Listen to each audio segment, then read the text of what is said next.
Good morning friends, তোমরা সবাই কেমন আছো? আশা করছি তোমরা খুব খুব ভালো আছো আর আমিও খুব ভালো আছি। চলে এসেছি একটা নতুন ভিডিও নিয়ে। আজকে হচ্ছে মঙ্গলবার, এখন থেকে তোমাদেরকে সাথে নিয়ে আমি আমার ভিডিওটা শুরু করলাম। তো আজকে ছিল পাপায়ের শেষ পরীক্ষা, মানে এই পরীক্ষাটা আজকে শেষ হলো। পাপাই একটু রেহাই পেলো। তো এটা দিয়েছে ওর একটা বন্ধুর মা। তো এই পয়লা বৈশাখ উপলক্ষে একটা জামা আর একটা প্যান্ট। তো আমাদের এখনও পয়লা বৈশাখ উপলক্ষে কিছু কেনাকাটি হয়নি, ও দিয়েই আগে শুরু করলো। তো ঘরটার মোছা হয়ে গেছে, আর স্নানও কমপ্লিট। তো চলো আমি স্নান টান করে এসে আবার তোমাদের সাথে কথা বলছি। তো চলো স্নান করে আসি। কেন বল, কেন নিবি? বল কেন নিবি ফোনটা, কি করতে চাও? তাহলে দেবো, বলো কেন নেবে? কেন অনেকক্ষণ দেখোনি? পরে খাওয়ার সময় ফোন দেখবি, ফোন দেখে নাকি? তো স্নান টান করে আসলাম এইমাত্র। আর একটা খুব সমস্যা, ছাদে মানে গেছো ইঁদুর এসে সব গাছ টাছ খেয়ে নিচ্ছে। দেখো দেখো ইঁদুরটা এই বড়, চোখ পুরো কাল, লেজটা এই বড়। ও আবার এক জায়গায় নাড়া দিয়েছে, ইঁদুরটা বেরালে। এবার কোথা থেকে আসছে না আসছে কি জানি। আমি জানি, আমি বলছি না ওখানে যে এসির বক্সটা আছে, আমি আপনারা তো এসি দেখতেই পাচ্ছেন। আমরা পরে এসির বক্সটা থেকে দেখেছেন, এলজি বক্সটা, সেখান থেকে ইঁদুরের বাসা। হ্যাঁ ওখানেই আছে। ছেলেকে আবার নাড়িয়েছে, সব গাছের পাতা ফাতা সব খেয়ে নিচ্ছে। যদি কেউ মানে কি করে বাঁচানো যায় একটুখানি যদি কারোর জানা থাকে প্লিজ আমাকে একটুখানি কমেন্ট করে জানিও। হ্যাঁ মানে একটা হলুদ কাঞ্চন ফুলের গাছটা পুরো ইঁদুরে খেয়ে নিচ্ছে। কেমন মাথাটা গরম হয়, যার জন্য কালকে ব্যাগ দিয়ে চাপা রেখে এসেছিলাম। আজকে গিয়ে দেখি যেহেতু ব্যাগ দিয়ে চাপা দেওয়া ছিল, খেতে পারেনি, ওর ডান্টিগুলোকে খেয়ে নিয়েছে, মানে আসল গাছগুলো। তো কার মাথা ঠিক থাকে বলো? কত কষ্ট করে গাছগুলোকে বড় হয়েছে, ইয়ে হয়েছে, এখন খালি খেয়ে নিচ্ছে। মানে মাথা মাথা গরম হয়ে গেছে। তারপরে একবার রোজ স্কুল থেকে যে লঙ্কা জবা গাছটা দিয়েছিল, সেই কচি কচি পাতাগুলোও খেয়ে নিচ্ছে। কি উপায়, কিভাবে বাঁচাবো আমার মাথায় কাজ করছে না, বন্ধুরা। মাথা মাথা গরম হয়ে আছে। ঘরে এনে যে রাখবো, রোজ ঘরে এনে রাখবো, আবার রাত্রিবেলা তুলতে হবে। এত বড় টবটা কি করে রোজ এনে রাখবো? কি করবো দেখি। এখন তোমাদের দাদাভাইয়ের তো কোনো ভূমিকাই নেই, যা করার ওই আমাকেই করতে হবে। দেখি কি করি। তো চলো এখন কি রান্না বান্না বসাই, পুজো টুজো দিয়ে আসলাম। আর কমেন্ট বলবে তোমরা রান্না করবে, চলো। তোমাদের যদি জানা থাকে যে ইঁদুর মানে কিভাবে আর আসবে না, প্লিজ আমাকে কমেন্ট করে একটুখানি জানিও। আমি জানি কিভাবে আসবে। বলো। যদি আমরা ইঁদুরের বক্সটা ভেঙে দিই তাহলে এখান থেকে আমি একটা বড় কালকে আঠা তো পড়েছিল, ছোট্ট আঠা তো আবার পালিয়ে গেছে। বড় ইঁদুর একটা বড় আঠা এনে পাততে হবে, দেখি কি হয়। ভালো লাগে না জানো তো। চলো বেশি বকবক করবো না, 1:45 বাজে, রান্নাটা বসাই। তো ছেলেকে বলে গেছিলাম তুই গিটারটা বাজা আর আমি হচ্ছে একটুখানি রান্নাটা বসাই। তো দেখো গিটার বাজাতে কি ও প্লেগটামটাই গিটারের মধ্যেই ঢুকিয়ে ফেলেছে। কার ভালো লাগে? আর এমনভাবে ঢুকেছে না, ওটা বার করাও যাচ্ছে না। ওর বাবা এসে দেখবে কি বকবে। তো চলো রান্নাটা সারি। তো এখন হচ্ছে সন্ধেবেলা। তো দেখো ছেলের আজকে মাথা গরম। তো আজকে তোর যেহেতু পরীক্ষা শেষ, তো আমাদের যাওয়ার কথা ছিল, মানে আমার বাপের বাড়ি। তো নিয়ে যায়নি বলে ওর মাথা খুব গরম। তো আমার সাথে এখন কথাই বলছে না। তো ভালো লাগছে না, দুপুরবেলা না পান্তা ভাত খেয়ে না পুরো ঘুমিয়ে পড়েছি। এতক্ষণ ঘুমোচ্ছিলাম, এই কিছুক্ষণ আগে উঠলাম, উঠে সন্ধ্যা দিলাম। আর ছেলেও বেলা করে উঠেছে। তারপর অনেকটাই তো দূর এখান থেকে। তো ভাবলাম আজকে আর যাবো না, কালকে সকালে যাব। ওই জন্য আমার ওপর রাগ করে বসে আছে, আমার সাথে কথাও বলছে না, কিছুই করছে না।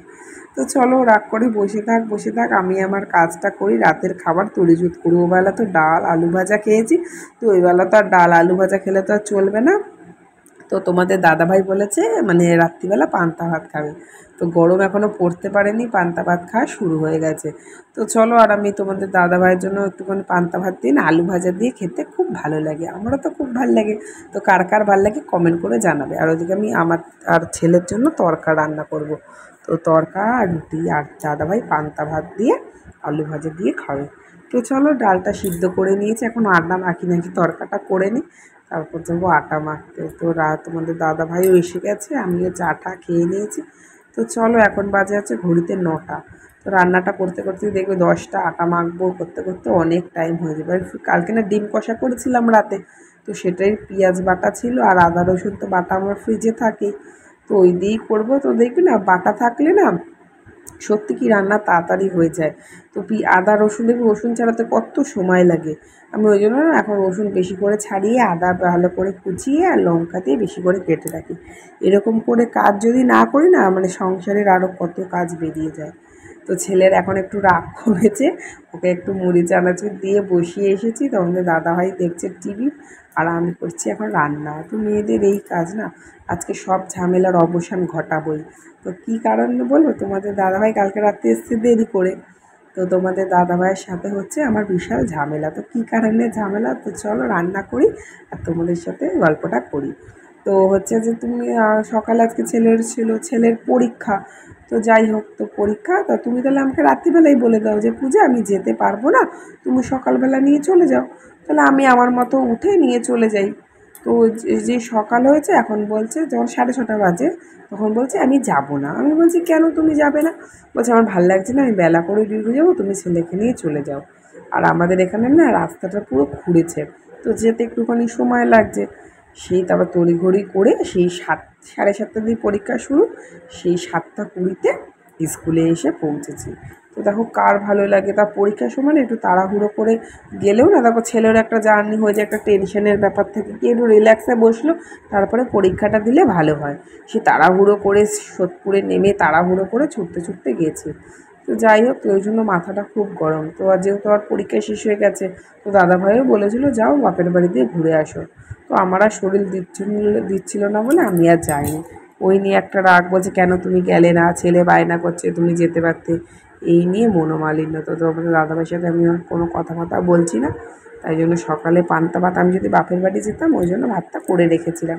তো বললো আমি পান্তা ভাতটাই খাবো, তুমি আর ছেলে যা খুশি খাও। তো দরকার নেই, রোজ রোজ না ঝামেলা ভাল লাগে না। তোমাদের দাদাভাইয়ের দোষ, সেটা তোমাদের দাদাভাই স্বীকার করবে না। তো আবার কিছু বললেই আবার তার রাগ হয়ে যাবে। তো এই নিয়েই হচ্ছে সংসার। যে যাকে নিয়ে সংসার করে না সে তার মর্ম বোঝে বন্ধুরা। দূর থেকে সবাই বলে না তোর বর খুব ভালো, তোর বর খুব ভালো। তো আমি ওকে নিয়ে সংসার করি, তো আমি ওর মর্মটা বুঝি। তো আমাদের টুকিটাকি এরকম ঝামেলা লেগেই থাকে। তো আর কি করব বলো, সব সংসারেই ঝামেলা হয়। তো দেখো পেঁয়াজ আদা রসুন ভাজা হয়ে গেছে মোটামুটি। এবারে রোদের যা মশলা, আমি না হলুদটা প্রথমে দিইনি। তো দেখি হলুদ ছাড়াই আমি তরকা রান্নাটা বেশি করি। তো দেখি যদি ভালো না লাগে শেষে হলুদটা দেবো। তো জিরে গুঁড়ো ধনে গুঁড়ো সব মশলা দিয়ে ভালো করে কষিয়ে নিচ্ছি। তো ডিমটা এখনও দিইনি, ডিমটা এই মশলাগুলো ভাজা হয়ে গেলে তারপর আমি ডিমটা দিই। তো আমি সেইভাবেই করি। তোমরা কীভাবে করো কমেন্ট করে আমাকে জানাবে কিন্তু অবশ্যই, ঠিক আছে? তো চলো ডিমটা ফাটিয়ে দিয়েছি। তো ছেলে তো তরকা খেতে খুব ভালোবাসে, আমারও খুব ভালো লাগে। আর দাদাভাই তো আজকে খাওয়ারই এনে, ও যেহেতু ভাত খাবে না, তোমাদের দাদাভাইও তরকা খেতে ভালোবাসে। তো ডিমটাকে ভুজিয়া করে নিচ্ছি, আর মশলাগুলোর সাথে একবারে ভুজিয়া করে নিলেই ভালো লাগে খেতে। তো আমি তো এইভাবেই করি। আবার এক এক সময় কী করি বলো তো, তরকার ডালটা দিয়ে মানে তরকার ডালটাও হবে, তার সাথে ডিমটা ফাটিয়ে দিই, সেটা করলেও হয়। মানে এক এক যখন যেটা ভালো লাগে তখন সেটাভাবে করি। কিন্তু তরকাটা খেতে কিন্তু হেভি হয়েছিল বন্ধুরা, খুব ফাটাফাটি। আমার ছেলের তো খুব ভালো লেগেছে। তো চলো তরকার মশলাটা প্রায় ভাজা ভাজা হয়ে গেছে, এবার চলো তরকার ডালটা দিয়ে দিই। তো তোমাদের দাদাভাই না কাছ থেকে সে কোনো আমার সাথে কথা বলছে না। তা আমি বললাম চা খাবে, বললো না। তাই আমি বললাম মুড়ি খাবে, বললো না। তো তোমাদের দাদাভাই আমার উপর রাগ করেছে। তো করেছে আমি আর এখন আর অত তেলাতে ভাল লাগে না। আগে খুব তেলাতাম, যখন প্রেম করতাম তখন খুব তেলাতাম, এখন আর না ভাল লাগে না। তো রাগ করেছে, আবার কালকে ঠিক হয়ে যাবে। তো চলো তরকার ডালটা দিয়ে দিয়েছি। আর না তরকার ডালটা একটু কম ছিল বলে ওর মধ্যে আমি একটুখানি ছোলার ডালও দিয়েছি। তো ওই জন্য দেখছি কেন ছোলার ডালগুলোও আছে। তো একটুখানি জল নিয়ে প্রেশার কুকারের মধ্যে কতগুলো লেগে আছে, তো ওইগুলো একটুখানি দিয়ে দেবো ধুয়ে। তো চলো তরকাটা রান্না করি আর তোমরা ভিডিওটা দেখো।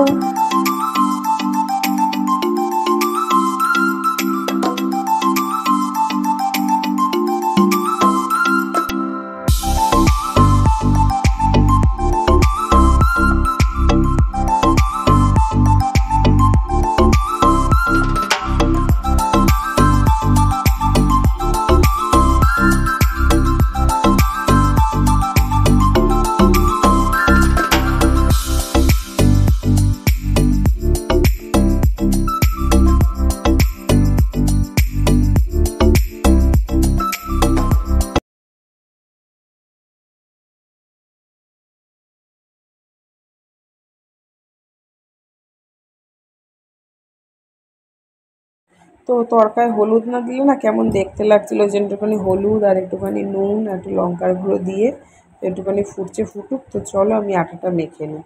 তো আটা ফাটা মাখা কমপ্লিট। তো তোমাদের দাদাভাইয়ের পেয়ে গেছে এখন খিদা, এখন বাজে হচ্ছে 10:30। তো চলো তোমাদের দাদাভাইয়ের জন্য আলু ভাত আগেই করে রেখেছি। এই হচ্ছে পেঁয়াজ, কাঁচা লঙ্কা দিয়ে আসি, দিয়ে পান্তা ভাত তোমাদের দাদাভাই খাক, তারপর আমার আর ছেলের জন্য করবো রুটি। তো তার আগে ভাবছি এক গাদা বাসন বেরিয়েছে, তো চলো বাসনগুলো আগে মেজে নিই, নইলে এই খাওয়ার পর আবার বাসন হবে। তো ওইটুখানি বেসিনে না অত বাসন নিয়ে মাজাটাও খুব কষ্টের। ওই জন্য ভাবলাম দাদাভাই খাচ্ছে খাক, তো চলো আমি বাসনগুলো আগে ফটাফট করে মেজে নিই। তো দেখেছো মানে সন্ধ্যার চা খেয়েছি, কমপ্লেন খেয়েছে ছেলে, সেই কাপটা এখনও পড়ে আছে। তো একটুখানি মেজে বাসন বেসিনটা ফাঁকা করেই তারপর আবার খেলে আবার বাসন জমবে। তো আমি না রাতের বাসন রাতেই মেজে রাখি, তো নাহলে না একটা টেনশন কাজ করে, সকালে উঠে বাসন মাজবো, ঘর মুছবো, কাপড় জামা কাচবো। তো একটা কাজ মিটিয়ে শুলে মনে হয় যে ঠিক আছে একটা কাজ আছে কম, তো একটুখানি দেরি করে উঠলেও কোনো প্রবলেম নেই। তো আমি বরাবরই যখন জল ছিল না, মানে যখন ট্যাঙ্কি বসাইনি বাড়িতে এসে, তখন আমি বাসনটা মেজেই রাখতাম। তো একজনকে জল থাকতো না সেদিনকে হয়তো মাজতাম না, কিন্তু বেশিরভাগ দিনই মেজেই রাখতাম। তো সকালে উঠে দেখো ঘর মোছা থাকে, কাপড় জামা কাচা থাকে, তারপরে এক্সট্রা যদি তোমাদের দাদাভাই বেরোয় তাহলে টিফিন করে দিতে লাগে, রাজ্যের কাজ থাকে। তো চলো বাসনগুলো মাজা শুরু করে দিই, তোমাদের দাদাভাইকে দিয়ে এসছি খেতে। তাহলে যদি ভাত কম হয় তাহলে একটুখানি রুটি খেও। তো কী করে জানি না, তো ছেলেগুলো খিদার জন্য পাগল হয়ে গেছে। তো চলো ঝটাপট করে বাসনগুলো মেজে নিই। তো তোমাদের দাদাভাইয়ের সাথে বেশি কথা বলছি না। তো তোমাদের দাদাভাই যে ধরো আমি ছেলেকে দিয়ে যদি কিছু বলাই, মানে পাপাই জিজ্ঞেস করতো তোর বাবা চা খাবে নাকি, পাপাই জিজ্ঞেস করতো তোর বাবা এটা খাবে নাকি, তোমাদের দাদাভাই না এরকম একদম পছন্দ করে না। তো বলবে যেটা বলার সেটা তুমি বলো, ছেলেকে দিয়ে কেন বলাচ্ছ। তো ছেলে তো এখন বড় হয়ে গেছে, তো ছেলেকে দিয়ে বলালে আমার খুব ভাল লাগে। তো তোমাদের দাদাভাই না খুব রেগে যায়, আর আমার না খুব হাসি পায়। তো তোমাদের দাদাভাই রেগে থাকলে না আমার এত হাসি পায়। তো তোমাদের দাদাভাই বলবে আমি কিছু খাও, তুমি আমাকে দেখে হাসো। তো এই নিয়ে আরও খচে যায়। তো চলো কী বলবো, মানে সংসারের কথা বলতে গেলে অনেক কথা, না বলতে গেলে কিছুই না। তো এই নিয়েই তো সংসার, হাসি ঠাট্টা মজা এই থাকবে। কেউ সব সব চলে যাবে, এইগুলোই সারা জীবন রয়ে যাবে।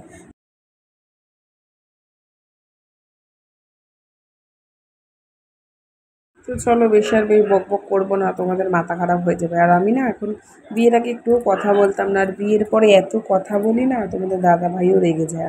আমাকে বলে তোমার মুখ ব্যথা করে, তুমি একটুখানি চুপ করো। তো বেশি কথা বললে তোমরা এবার রেগে যাবে। তো চলো বাসনটা মাজা হয়ে গেছে। আর আমি যখনই এডিটিং করতে বসি, দেখো আজকে রাত্রিবেলা এডিটিং করছি তাও কুকুর ডাকছে, মানে আমার সাথে মনে কোনো শত্রুতা আছে এডিটিংয়ের ব্যাপারে। যখনই আমি এডিটিং করতে বসি তখনই নইলে গাড়ি যাবে, নইলে কুকুর ডাকবে, কেউ না কেউ কথা বলবে, কিছু না কিছু একটা প্রবলেম হবে। তো চলো তোমাদের দাদাভাই খাওয়া দাওয়া হয়ে গেছে, দেখো এক্ষুনি বাসন মেজে রুটি করতে এসেছি, তার মধ্যে আবার কত বাসন নেমে গেল। আর আমি না অল্প বাসনে না কাজ করতে পারি না, কেন কি জানি।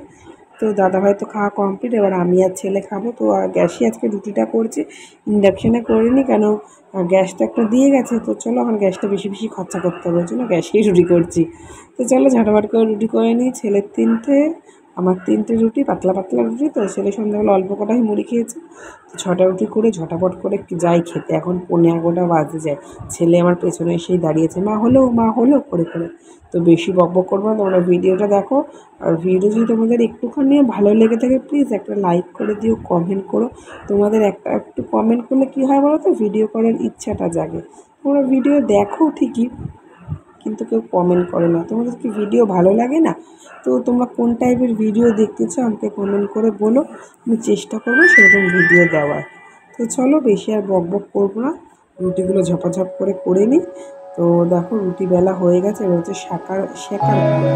তো চলো রুটিগুলো ঝপাঝপ করে তোমরা দেখো।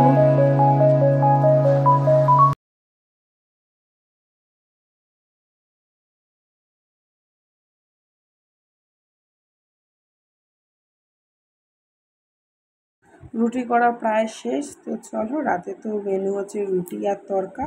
তো চলো খাওয়া দাওয়াটা সেরে নিই, ভিডিওটা আমি এখানেই শেষ করলাম। সবাই খুব ভালো থাকবে, সুস্থ থাকবে, টাটা বাই, গুড নাইট।